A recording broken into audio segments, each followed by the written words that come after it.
नमस्कार दोस्तों, मैं आर्यन शर्मा और आप लोग देख रहे हैं आर्यन ऑनलाइन क्लासेस। मेरे प्यारे दोस्तों, आज की इस वीडियो में हम लोग देखने वाले हैं कक्षा 10वीं के सामाजिक विज्ञान का मॉडल पेपर जो 2023 के लिए आप लोग के लिए बहुत ही ज़्यादा महत्वपूर्ण है। इसमें टोटल हम लोग 40 प्रश्न देखने वाले हैं और 40 का 40 प्रश्न वैसे प्रश्न है जो बोर्ड परीक्षा में बार बार घूम फिर के यही प्रश्न आ जाता है। ठीक है, अगर आप लोग इस वीडियो को संपूर्ण देखते हो तो कम से कम 15 से 20 प्रश्न आप लोग को बोर्ड परीक्षा में सेम टू सेम देखने को मिलेगा। ये मेरी 100% गारंटी है। ठीक है, आप लोग इस वीडियो को पूर्णतः देख लो, तब जाके आप लोग को समझ में आएगा। ठीक है, चलो। और हाँ, आप लोग एक चीज और बताएंगे कि आप लोग 40 प्रश्नों में से कितने प्रश्नों का आंसर जानते थे पहले से, ये आप लोग कमेंट करके बताएंगे। और आप लोग को अपने आप को नापना भी है कि आप कितने जानते हैं, आपने अभी तक जो पढ़ाई की, आप कितनी पढ़ाई किए और कौन कौन से प्रश्न का आंसर आप खुद से कर सकते हैं। ठीक है, आइए देखते हैं कितना आप में दम है।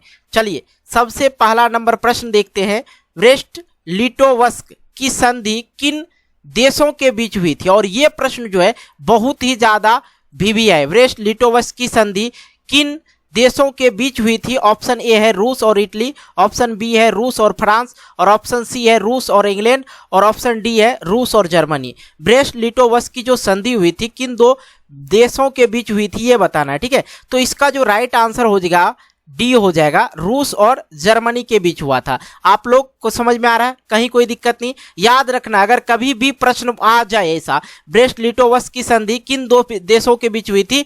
रूस और जर्मनी, रूस और जर्मनी, याद रखना है। ठीक है, बहुत अच्छा प्रश्न था और VVI था, बहुत बार पूछा जा चुका है। चलिए, दूसरा प्रश्न है और इंपॉर्टेंट प्रश्न है। ठीक है, देखिए, कह रहा है मार्च 1946 ईस्वी में फ्रांस और वियतनाम के बीच होने वाला समझौता किस नाम से जाना जाता है? ऑप्शन ए है तितसीन, ऑप्शन बी है कैटिन, और ऑप्शन सी है होचिमिन, और ऑप्शन डी है इनमें से कोई नहीं।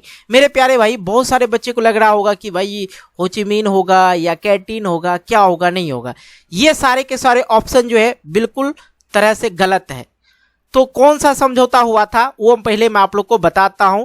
मार्च 1946 और में फ्रांस और वियतनाम के बीच जो हुआ था, हनोई समझौता हुआ था, हनोई समझौता। ठीक है, ये समझ गए। ये भी दो प्रश्न यहाँ पे बन गया आप लोग का।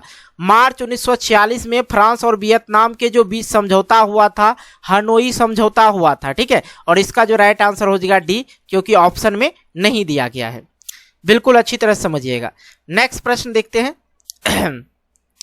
पूर्ण स्वराज की मांग का प्रस्ताव कांग्रेस के किस वार्षिक अधिवेशन में पारित हुआ? ऑप्शन ए है 1929 लाहौर, ऑप्शन बी है 1933 कलकत्ता, और ऑप्शन सी है 1931 कराची, और ऑप्शन डी है 1924 बेलगाम।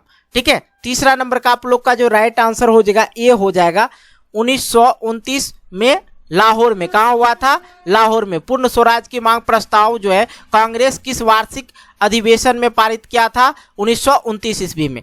और बहुत ही इंपॉर्टेंट प्रश्न देखिए, नेक्स्ट प्रश्न की ओर लेके चलते हैं, आप लोग को दिखाते हैं। नेक्स्ट प्रश्न है, वल्लभ भाई पटेल को सरदार की उपाधि किस किसान आंदोलन के दौरान हुई थी? पहला तो एक चीज समझ लीजिए कि वल्लभ भाई पटेल को सरदार की उपाधि किसान आंदोलन के दौरान दी गई थी। तो जो दी गई थी वो कहां दी गई थी, यह पूछा जा रहा है। वल्लभ भाई पटेल को सरदार की उपाधि किस किसान आंदोलन के दौरान दी गई थी? तो बारदोली किसान आंदोलन जब हुआ था तो उसी समय वल्लभ भाई पटेल को सरदार की उपाधि दी गई थी। क्लियर हो गया? चलिए, अगर मैं सभी ऑप्शन बोलूंगा तो ज्यादा टाइम लगेगा, इसलिए आप अपने मन में सोचते रहिएगा। ठीक है, जैसे मैं क्वेश्चन को पढ़ूं आप सोच लीजिएगा कि इसका आंसर बी होगा या ये होगा, पॉज कर लीजिएगा वीडियो को। नेक्स्ट प्रश्न, 5वां नंबर, भारत के लिए पहला फैक्ट्री एक्ट कब पारित हुआ था? और ये बहुत ही ज्यादा VVI है, 2016 2018 सेकेंड शिफ्ट में पूछा गया है प्रश्न। ठीक है, 5वां नंबर का जो राइट आंसर हो जाएगा आप लोग का सी हो जाएगा, 1881 ईस्वी में भारत में पहला फैक्ट्री एक्ट कब पारित हुआ था? 1881 ईस्वी में। ठीक है, नेक्स्ट प्रश्न की ओर आते हैं। नेक्स्ट प्रश्न हमारे पास है 6ठा नंबर, पूंजीपति वर्ग के द्वारा किस वर्ग का शोषण हुआ है? जो पूंजीपति वर्ग है, आप एक चीज समझ लीजिए, पूंजीपति का वर्ग का अर्थ क्या हो जाता है? क्या हो जाता है? पूंजीपति वर्ग के द्वारा किस वर्ग का शोषण हुआ। देखिए सिंपल सी बात है, यहाँ पे पूंजीपति लोग जो होते हैं, अमीर होते हैं, ये जो श्रमिक वर्ग हो गया, मध्यम वर्ग हो गया, कृषक वर्ग हो गया, ठीक है, ये सभी जो है एक तरह से नॉर्मल फैमिली हो गया, ठीक है, मीडियम फैमिली में आ जाते हैं ये, ठीक है, ये काम करेंगे तभी खाएंगे, ये सब फैक्ट्री वगैरह लगाते हैं पूंजीपति लोग। तो किसका शोषण हुआ? श्रमिक वर्ग का भी शोषण हुआ, कृषि वर्ग का भी शोषण हुआ। इसका मतलब इसका राइट आंसर डी हो जाएगा, ठीक है, सभी वर्ग का नहीं, सभी वर्ग का नहीं, इनमें से सभी होना चाहिए, ठीक है, इनमें से सभी होना चाहिए, यहाँ पे इनमें से सभी होना चाहिए, सभी वर्ग का। चलिए कोई दिक्कत की बात नहीं, श्रमिक वर्ग, मध्यम वर्ग, कृषक वर्ग और सभी वर्ग का। तो इसका राइट आंसर अगर यहाँ पे इनमें से सभी रहता तो डी मार सकते हैं, नहीं तो ये दोनों में से किसी को मार दीजिएगा तो सही ही होगा, या श्रमिक को मार दीजिए या कृषक को मार दीजिए, क्योंकि किसान और श्रमिक बराबर ही आते हैं, ये बात जानते हैं आप लोग, ठीक है, ये भी दोनों हो जाएगा। बाकी मध्यम वर्ग का नहीं कह सकते हैं, क्योंकि मध्यम वर्ग वाला अपना जो है इसमें जो है आ जाता है मध्यम वर्ग में कौन? डॉक्टर, इंजीनियर, ये सब को ना किस में आ जाता है? मध्यम वर्ग में आ जाता है, ठीक है, इसको छोड़ सकते हैं, लेकिन ये दोनों आएगा ही आएगा 100%, ठीक है। थोड़ा ऑप्शन इसमें अल्टर दिया था, उल्टा पुल्टा दे रखा था, ठीक है, टेंशन नहीं लेना। नेक्स्ट प्रश्न कर लेते हैं, जिस पे भी होगा हम चर्चा कर लेते हैं आप लोग के साथ। आधुनिक युग में अर्थव्यवस्था के क्षेत्र में होने वाली सबसे बड़ी क्रांति कौन सी थी? ठीक है, तो इसका जो राइट आंसर हो जाएगा औद्योगिक क्रांति, बी हो जाएगा। नेक्स्ट प्रश्न की ओर आइए। नेक्स्ट प्रश्न हमारे पास है 8वां नंबर, भूमंडलीकरण की शुरुआत किस दशक में हुई थी? भूमंडलीकरण की शुरुआत किस दशक में हुई थी? तो 1990 ईस्वी में हुआ था, ठीक है, कंप्लीट। नेक्स्ट प्रश्न आइए 9 नंबर, गुटेनबर्ग ने सर्वप्रथम किस पुस्तक की छपाई की थी? याद रखिएगा, गुटेनबर्ग जो थे सर्वप्रथम किस पुस्तक की छपाई की थी? 9 नंबर का जो आप लोग का राइट आंसर हो जाएगा बाइबिल का, ठीक है। ये कहानी भी मैंने आप लोग को पढ़ाया है, पुंडुपेन, इस पूरे अध्याय खत्म कर दिए और गुटेनबर्ग के बारे में भी जानकारी दी। अगर नहीं देखे तो वो सारा वीडियो देखिए। हिस्ट्री, ज्योग्राफी आप लोग का जो है पॉलिटिकल खत्म हो चुका है, ठीक। इसी वीडियो के नीचे डिस्क्रिप्शन बॉक्स में लिंक मिल जाएगा आप लोग को। नेक्स्ट प्रश्न आइए 10वां नंबर, विश्व में सर्वप्रथम मुद्रण की शुरुआत कहाँ हुआ था? मतलब विश्व में जो है, पूरे विश्व वर्ल्ड में जो है सबसे पहला मुद्रण का शुरुआत कहाँ हुआ था, ये बताना है। तो 10वें नंबर का राइट आंसर क्या हो जाएगा? चीन, जिसे इंग्लिश में चाइना बोला जाता है, ठीक है, सबसे पहले वहीं से शुरुआत हुआ। अब देखिए यहाँ पे जो है, और उससे पहले अगर मैं बात करूं, सब मुद्रण नहीं था तो क्या था? अगर डिटेल में जाएंगे तो बहुत बड़ा इसकी कहानी हो जाएगी, लेकिन यहाँ पे शॉर्ट में आप लोग को समझाते चलते हैं, थोड़ा टाइम लग जाएगा इसलिए छोड़ दिए। चलिए 11 नंबर कर लेते हैं, मेढक के प्रजनन प्रक्रिया को बाधित करने वाला रसायन कौन सा है? तो 11 नंबर का जो आप लोग का राइट आंसर हो जाएगा एंड्रीन, इसका राइट आंसर सी हो जाएगा। नेक्स्ट प्रश्न की ओर आइए 12 नंबर, बिहार में अति जल दोहन से भूमिगत जल में किस तत्व का संकेंद्रण बढ़ा है? तो इसका जो 12 नंबर का आप लोग का राइट आंसर हो जाएगा सी हो जाएगा, आर्सेनिक, ठीक है, आर्सेनिक का। क्या आप इस प्रश्न का आंसर जानते थे? आप हमें कमेंट बॉक्स के माध्यम से कमेंट करके बताएं। ये 2014 में पूछा गया था, ठीक है, 2014 में बहुत कम ऑब्जेक्टिव पूछे जाते थे, 4 से 5 उसी समय पूछा गया था। संविधान की धारा का संबंध है, संविधान की धारा का संबंध है, किससे संबंध है? अब देखिए यहाँ पे ऑप्शन है वन्य जीवों तथा प्राकृतिक संसाधनों के संरक्षण से, मुद्रा संरक्षण से, जल संसाधन से या खनिज संपदा संरक्षण से। संविधान का धारा संबंध है, ये बताना ना भाई 13 नंबर का। इसका राइट आंसर होगा वन्य जीवों तथा प्राकृतिक संसाधनों के संरक्षण के लिए, ठीक है। संविधान का धारा है क्या? वन काटने पे कानूनी कार्रवाई की जाती है, ये आप लोग भी जानते हैं।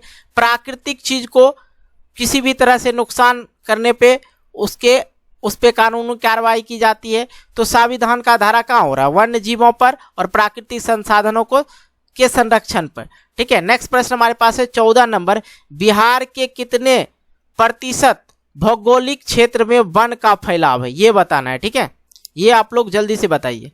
तो यहाँ पे 7.1 होगा, लेकिन यहाँ पे ऑप्शन है 7%, ठीक है, तो ये सही है, आपका डी नंबर राइट आंसर हो जाएगा। बिहार में कितने प्रतिशत भौगोलिक क्षेत्र में वन का फैलाव है?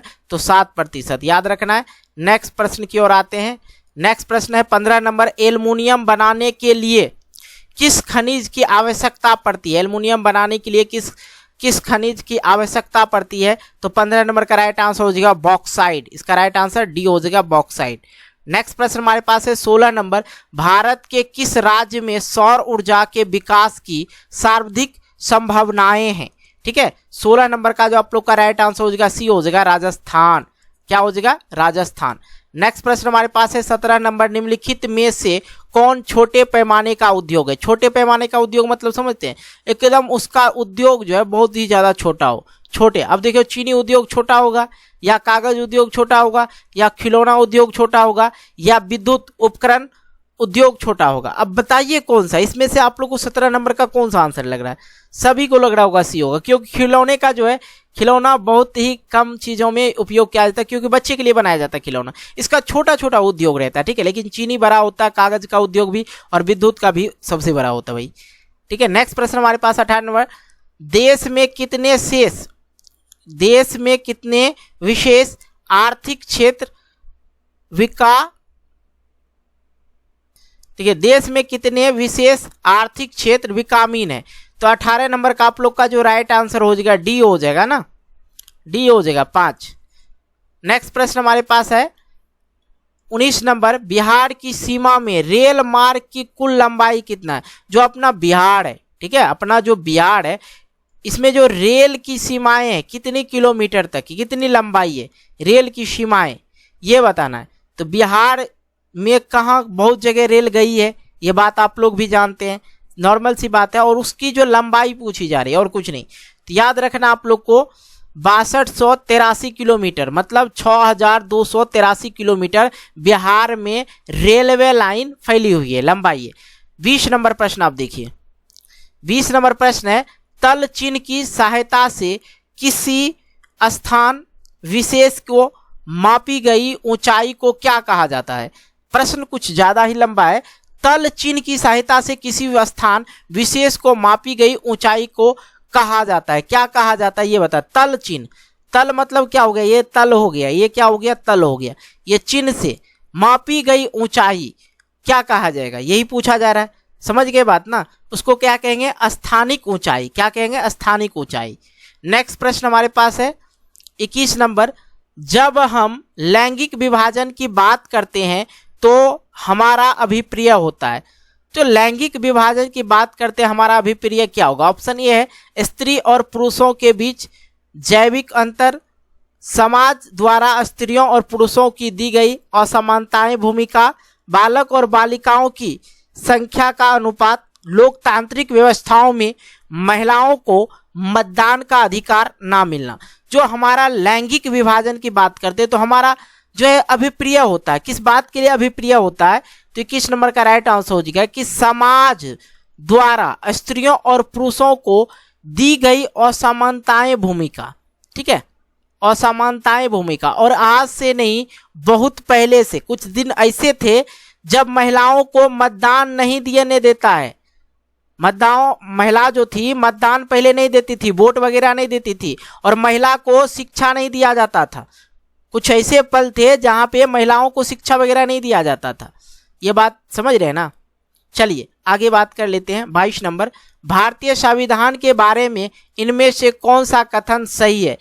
ऑप्शन ए है, यह धर्म के आधार पर भेदभाव की मनाही करता है, यह एक धर्म की राजकीय धर्म मानता है, लोगों को कोई भी धर्म मानने की आजादी नहीं है, महिलाओं को महिलाओं को मतदान के अधिकार का अभाव। अब बताइए इनमें से कौन सा कथन सही है? भारतीय संविधान के बारे में इनमें से कौन सा कथन सही है? ठीक है, तो जब प्रश्न समझ में नहीं है तो 1 से 2 बार पढ़ना चाहिए। ठीक है, यह धर्म के आधार पर भेदभाव की मनाही करता है। ठीक है, यह धर्म के आधार पर भेदभाव की मना नहीं करता है। मनाही का मतलब क्या होता है? मना नहीं करता है, मतलब एक दूसरे से भेदभाव नहीं करना है। यह चीज सिखलाता है हमारे भारतीय संविधान। भारतीय संविधान में क्या दिया है? चाहे वो मुस्लिम हो, धर्म में वो हिंदू हो, मुस्लिम हो, सिख ईसाई हो, इसमें कोई भी किसी भी प्रकार की भेदभाव नहीं होनी चाहिए। नेक्स्ट प्रश्न हमारे पास है सत्ता की साझेदारी सही है क्योंकि, सत्ता की साझेदारी सही है क्योंकि ऑप्शन ए है यह विविधता को अपने में समेट लेती है, ऑप्शन बी है देश की एकता को कमजोर करती है, ऑप्शन सी है फैसले लेने में देरी करती है, ऑप्शन डी है विभिन्न समुदाय के बीच टकराव कम करती है। सत्ता की साझेदारी सही है क्योंकि इसका राइट आंसर हो जाएगा बी कि देश की एकता को कमजोर करती है सत्ता की साझेदारी। नेक्स्ट प्रश्न हम लोग देख लेते हैं। नेक्स्ट प्रश्न है 24 नंबर, वर्ष 1995 ईस्वी में भारतीय राजनीति में किस लिए जाना जाता है? वर्ष 1975 ईस्वी को भारतीय राजनीति में किस लिए जाना जाता है? और अब यहाँ पे सवाल आता है, मैं आप लोग को पहले ही बता चुका हूँ, पहले जब ज्योग्राफी हिस्ट्री पॉलिटिकल पढ़ा रहे थे उसी समय बताए, अगर भारत पर किसी का सबसे ज्यादा राज चला तो कांग्रेस का राज चला है। ठीक है, एक बार 1975 ईस्वी में इसकी सरकार डूबी थी, फिर वापस आ गई थी। ठीक है, आज मोदी भैया बीजेपी भैया सब आए हैं तो ये अलग की बात है, लेकिन सबसे ज्यादा वही राज किए थे। अब उनको आने का चांस कब है पता नहीं, ये चीज के लिए मैं नहीं कह सकता हूँ, यहाँ तो राजनीति हो रही नहीं। ठीक है, तो भाई 24 नंबर का जो आप लोग का जो राइट आंसर हो जाएगा सी हो जाएगा, देश में आपातकाल लागू हुआ था। ठीक है, आपातकाल मतलब क्या हो गया, भूख हड़ताल, भूखमरी आ गया था एक तरह से। ठीक है, आपातकाल लागू कर दिया गया था। अब देखो नेक्स्ट प्रश्न हमारे पास है 25 नंबर, बिहार में संपूर्ण क्रांति का नेतृत्व में निम्न में से किसने किया था? अब देखो बिहार में संपूर्ण क्रांति का नेतृत्व निम्न में से किसने किया था या किसने किया था? तो ये देखिए नीतीश कुमार आज का है, इन लोग का कोई चीज नहीं है, हटाइए। लालू प्रसाद जी भी इस सब में नहीं थे, मोरा रज्जी देसाई ये भी नहीं थे, जयप्रकाश नारायण जी थे। ठीक है, डी नंबर हो जाएगा। नर्मदा घाटी परियोजना किन राज्यों से संबंधित है? नर्मदा घाटी परियोजना किस राज्यों से संबंधित है? तो इसका जो राइट आंसर आप लोग का हो जाएगा बी हो जाएगा, तमिलनाडु और केरल कर्नाटक। नेक्स्ट प्रश्न हमारे पास है 27 नंबर, निम्न में से किस लोकतंत्र, यहाँ पे क्या है, निम्न में से किसे लोकतंत्र का प्राण माना जाता है? यहाँ किस लिखा हुआ है, किसे होगा? निम्न में से किसे लोकतंत्र का प्राण माना जाता है? तो मेरे भाई इसका जो राइट आंसर हो जाएगा राजनीतिक दल को, इसका राइट आंसर क्या हो जाएगा, डी हो जाएगा 27 नंबर का। नेक्स्ट प्रश्न की ओर आते हैं। नेक्स्ट प्रश्न हमारे पास है, दल बदल कानून निम्न में से किस पर लागू होता है? दल बदल कानून निम्न में से किस पर लागू होता है? बताइए तो 28 नंबर का राइट आंसर क्या हो जाएगा? जो देखिए यहाँ पे दल बदल कानून क्या होता है, संसद और विधायक, ये विधायक लोग क्या करते हैं, कोनो पार्टी का सपोर्ट कर देते हैं। अभी देखिए ये नीतीश भाई साहब, नीतीश चाचा बोलते हैं, फेमस है चाचा से, तो नीतीश चाचा जो है पहले बीजेपी के साथ में मिले हुए थे, अब फिर इधर लालू जी के साथ मिल गए, क्या है, और लालू जी भी इनसे हाथ मिला लिया और सरकार बना लिया फिर से। हई तो पहले बना था उकरे के चांस से ना, इसको उसी के जो कैंडिडेट था सपोर्ट करके क्या बना दिया, मुख्यमंत्री बना दिया, सीएम बना दिया ना। तो यहाँ पे क्या हो जाता, और बीजेपी से थोड़ा ना थोड़ा वकचक होने के बाद ये फिर से लालू जी के पास आ जाते हैं और लालू जी के साथ सरकार बना लिया और लालू जी के बेटे को उप मुख्यमंत्री बना दिया। तो ये चीजें दल बदल कानून हुआ, मतलब पार्टी बदलना, पैसा दिया इधर उलट गया उधर। और अगर मैं बात करूं सच में सबसे खराब अगर हमें कोई चीज लगता है तो वो राजनीतिक पार्टी ही लगता है। ठीक है, चलो भाई नेक्स्ट प्रश्न कर लेते हैं। 29 नंबर, जनता दल यो पार्टी का गठन कब हुआ था? जनता दल पार्टी का गठन कब हुआ था? 1992 ईस्वी में हुआ था, याद रखना है। नेक्स्ट प्रश्न की ओर आते हैं 30 नंबर, निम्न में से कौन अर्थव्यवस्था के प्राथमिक क्षेत्र में सम्मिलित है? निम्न में से कौन अर्थव्यवस्था के प्राथमिक क्षेत्र में सम्मिलित है? प्राथमिक क्षेत्र याद रखना है, और यह प्रश्न बहुत बार पूछा जा चुका है। 16 में पूछा गया है, 18 में पूछा गया है, 20 में पूछा गया है। ठीक है, ये प्रश्न प्राथमिक क्षेत्र, द्वितीय क्षेत्र, तृतीय क्षेत्र, ये पूछा ही जाता है। ठीक है, तो यहाँ प्राथमिक क्षेत्र में कौन आ जाएगा? प्राथमिक क्षेत्र में कृषि आ जाता है, इसका राइट आंसर बी हो जाएगा। नेक्स्ट प्रश्न हमारे पास 31 नंबर, जिस देश के प्रति व्यक्ति आय अधिक होता हुआ देश कहलाता है? अब देखो भाई, जिस देश का जो है प्रति व्यक्ति आय सबसे अधिक हो तो क्या कहलाएगा? विकसित देश कहलाएगा, डेवलप है एरिया। ठीक है, आइए नेक्स्ट प्रश्न हमारे पास है, बिहार के किस जिले की प्रति व्यक्ति आय सर्वाधिक है? इसका राइट आंसर पटना हो जाएगा। ठीक है, इसका राइट आंसर क्या होगा? पटना होगा। नेक्स्ट प्रश्न हमारे पास दिखा हमको शिवहर। और आपको मैं बता दूं जानकारी के लिए, बिहार का सबसे छोटा जिला कौन है? शिवहर है, याद रखिएगा। और बड़ा पूर्वी चंपारण, पश्चिमी चंपारण जो है चंपारण, ठीक है, वो है। ये बिहार का सबसे बड़ा क्या हो गया? ये। और ये अगर मैं राज्य की बात करूं तो आपका यूपी हो जाता ना सबसे बड़ा। नेक्स्ट प्रश्न हम लोग कर लेते हैं 33 नंबर, भारत का केंद्रीय बैंक कौन सा है? भारत का जो है केंद्रीय बैंक कौन सा है 33 नंबर का? तो reserve bank of India, reserve bank of India, RBI इसको बोलते हैं शॉर्ट फॉर्म में, आरबीआई। ठीक है, नेक्स्ट प्रश्न हमारे पास है 34 नंबर, व्यावसायिक बैंकों का सर्वप्रथम राष्ट्रीयकरण कब किया गया? व्यावसायिक बैंकों का सर्वप्रथम राष्ट्रीयकरण कब किया गया? 34 नंबर का जो आप लोग का राइट आंसर हो जाएगा 1969 में। ठीक है, सी नंबर।